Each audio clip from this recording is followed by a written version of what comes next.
Anoya nepicture rake repaInstagram remunhu neskin yekutoti skin tone necolour yecutex yanenge achidaka hazvitombopindirani naye.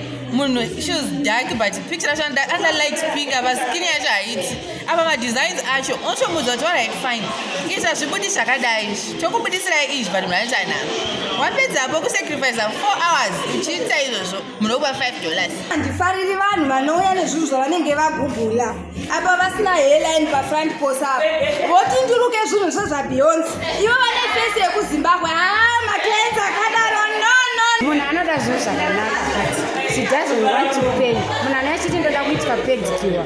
You put all the effort kukwesha gumbo remunhu apa rinenge rine mazimanga. You don't mind manga, you don't mind kunwa because we are professional, but people should feel comfortable to pay after my service. That is all I need.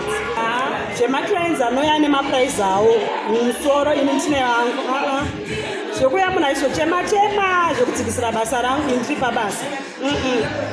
Kana munhu auya kusaluni kutauni kunobhadharwa rent, munhu ngaazive kuti kunobhadharwa mari yahairdresser yaataura kwake yake yepasi pemuti.